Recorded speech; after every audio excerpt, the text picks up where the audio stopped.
Polka Dot, a Polish drag queen. We are talking about the situation of LGBT communities and in general of the minorities in Poland. Fascism is on the rise.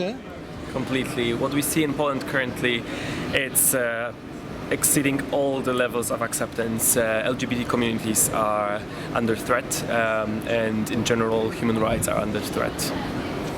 What kind of threats? The ruling party, the Law and Justice in Polish Peace, they are not accepting LGBT communities. They are calling them ideology, which is completely wrong. And just the fact that we still don't have basic rights as citizens. If someone attacks us as a LGBT plus person, there's no prosecution against that. It's just an assault. It's not treated as a homophobic attack, and the ruling party doesn't do anything against it.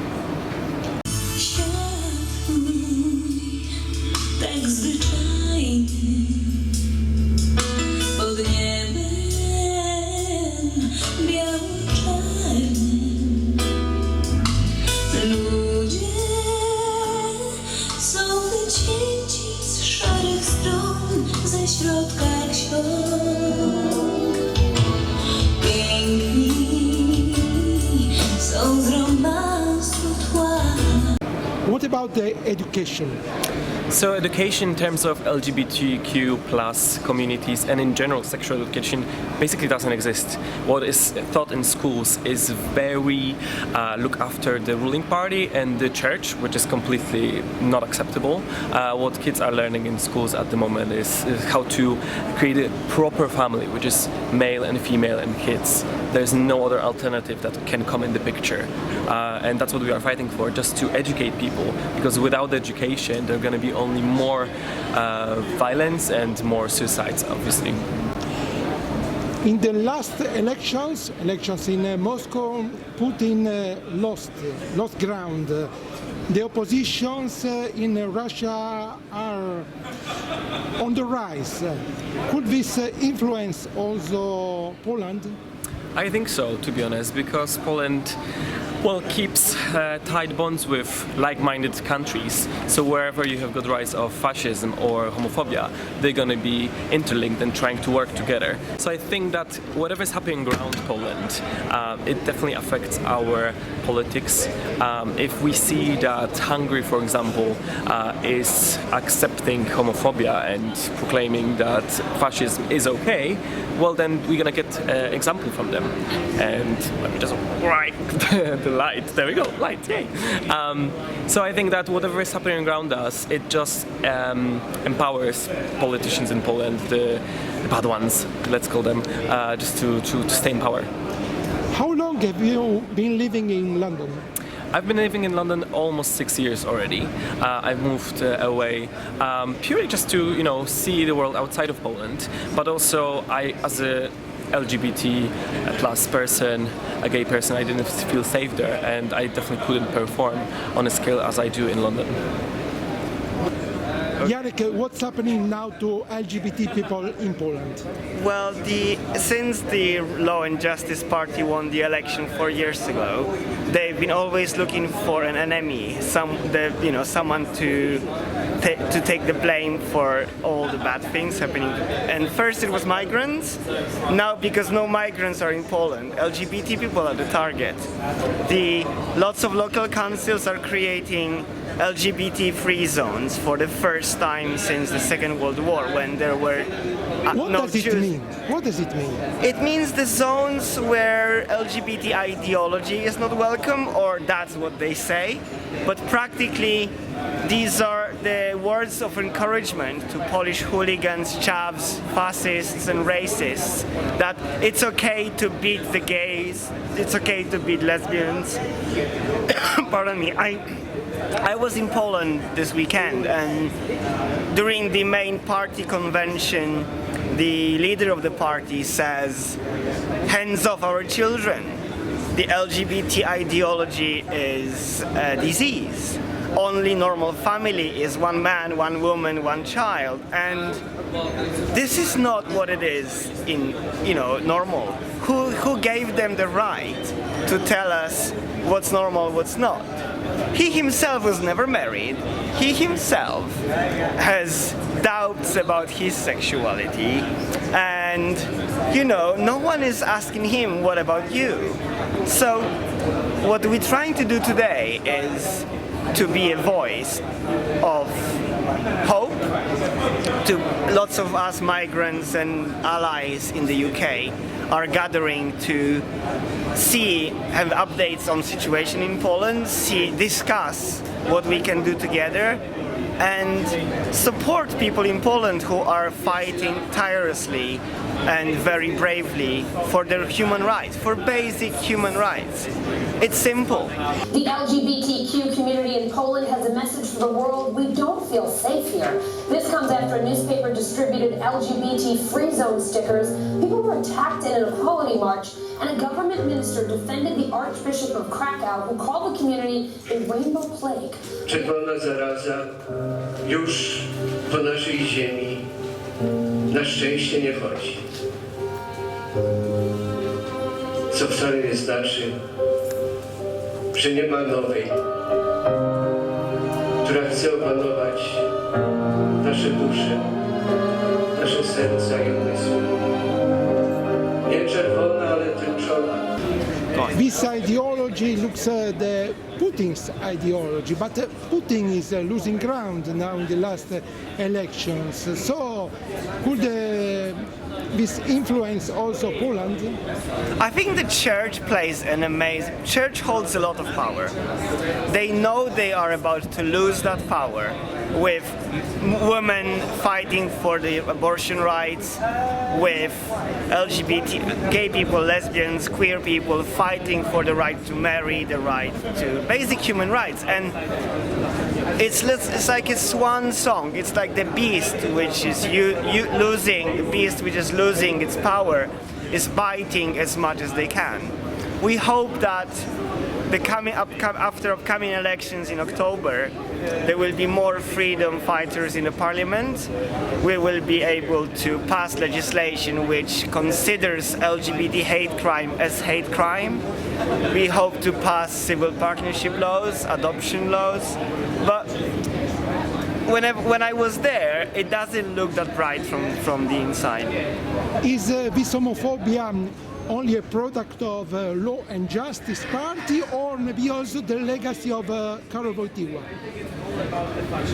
I think the church in Poland, as you mentioned, the legacy of Karol Wojtyła or Pope John Paul II gave Poland a special, almost messianic place on the map of Europe. Like, Poland is the foundation of Christianity. Therefore, Poland will show the way to the rotten Western world, that gays are wrong, that everything, we are the white, straight, heterosexual families are the ground. But I personally know people in my family, friends, people I met on the train, on the street, who have nothing against gays. So it seems that it's half-half. 67% of people in Poland are in favor of civil partnerships. So it's only the party which holds power and knows how to appeal to their electorate, which is trying to turn the world against us. But I think their days are counted. I think that, within 5-10 years we will prevail and we will win. We will overcome. The landslide victory of the Law and Justice Party in 2015's elections was part of a wave of victories by hard-right parties across Europe. Since they've come to power, Law and Justice has forged alliances with anti-immigrant parties across the continent, including Hungary's Fidesz and Italy's Liga. But even parties further to the right have been drawn to Poland in recent years, such as Italy's Forza Nuova, who joined Independence Day celebrations in 2018. Rafał is a Polish Jewish activist who has worked with Citizens of Poland, an organisation that frequently tries to block far-right demonstrations. Polish Independence Day. So this is the day when far-right people organized huge manifestations. 60,000 in the street, wasn't it? Yeah? Even maybe more last year, because it is growing. What is really shameful, that part of the manifestation was also people from Nazi parties from abroad. Some leaders and also leaders who are regular fascists and who declared that they are fascists. They were guests of this manifestation. Agata works with Stonewall, an LGBT group that is active across Poland.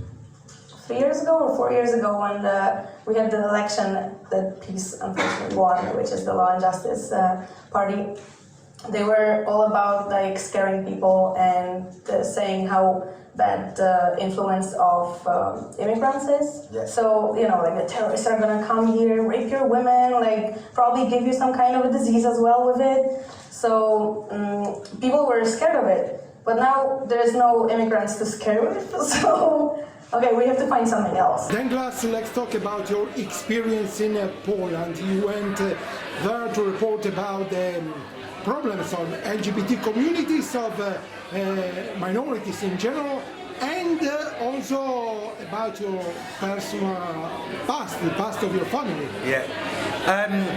It was a real honour to go to Poland. I met so many incredible activists fighting the rise of fascism, the rise of neo-Nazism, feminist activists, abortion rights activists, anti-racist activists, migrant rights activists, LGBT plus activists. It was a real honour, and you know, I needed to get out of my system to pay tribute actively to what my nan and my granddad, who were Holocaust survivors, went through. So I needed to do it for myself as well. I needed to connect with my Polish roots, and what a way to do it. Also, there were so many things in the film. There were so many things in the experience in Poland which didn't make the film, which I really want to get out into the public. So there was 2 scenes in particular which were just hilarious. The video cameramen weren't there at the time at the LGBT Pride protest in Gniezno. There was one neo-Nazi. As we were walking back to the coach after the Pride protest, one neo-Nazi came to us and screamed faggot, but he wasn't watching where he was going and walked straight into a lamppost. It was genius. And then there was this other guy who came up to us and said, ha ha, anti-fa, and that's what the neo-Nazis say to the anti-fascists. And as he said, ha ha, anti-fa, someone whacked him with a pole in self-defense because obviously he was going to attack us. And just the image of a neo-Nazi saying, ha ha, anti-fa, and then getting whacked around the face with a pole was just, I could die happy. And there was other scenes which never made it, like the activists at Rozbrat and Zemsta, the anarchist, socialist, anti-fascist communities. You know, you see in the film that they work in the bookshops, they work in the community centres, but they work night and day stopping the fascists. They're out there on the streets stopping them invade women's communities, LGBT houses. I have got so much respect for all the people that I met there. But the thing with the film is things have got worse since I was there, which was like 3 months ago. Back then they didn't have the LGBT free zones. Things have got worse. The discussion which we're about to have is what we can actively do in solidarity. Like, we've got the talk, we've got the film, but what can we actually do from London, from Britain, to stop the situation getting worse? And you also interview a representative of the Law and Justice Party, yeah, and who was explaining why he is condemning LGBT rights, and you were keeping really a very British self-control. Yeah, which is not like me. Actually, I didn't realise that he was from the Law and Justice Party. I was just going around the crowd interviewing people. It was only in the edit when someone said, oh my God, that guy's really famous, because he was a former Law and Justice Party politician, a disgraced politician. So it was golden that we actually asked him. So yeah, that was just by chance that we emailed him, that we interviewed him. But in terms of keeping my British, that was strategic.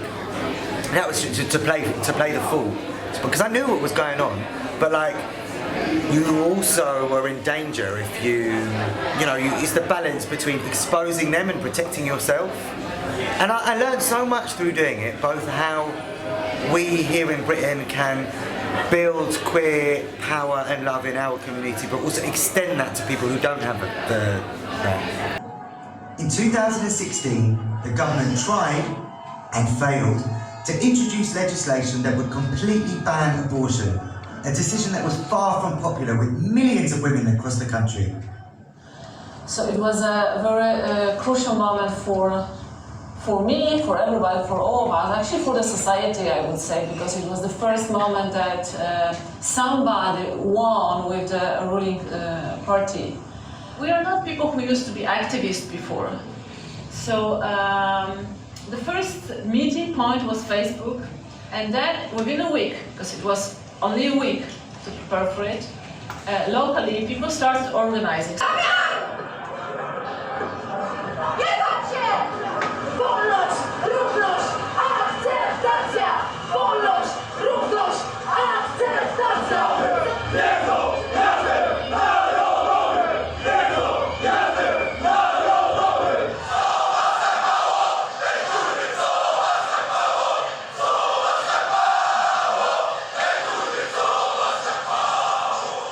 These are the fascists.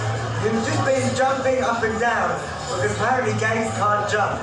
And if we were a true man, I'd be able to jump. Good one.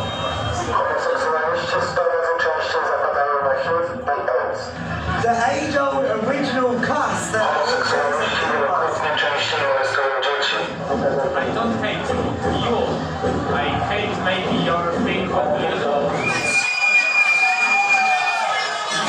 What's going on today? Well, we are against the LGBT because this is the ideology which makes the society completely different than it was created before during the ages, and that's why we are here to say no. Of course, we are tolerant, as you see. We are standing, we are watching, listening. Why is everyone jumping? Who are against the ideology, just jump. That's why. Oh, okay. I'm sure we tolerate people much more than in every country in Europe. Oh. Yes. Oh, really? Yes. Oh. Cool. I'm sure. Yeah. I'm sure. Oh, okay, cool. So everything is in your mind. Wow. The last question. Putin lost some ground in the last election.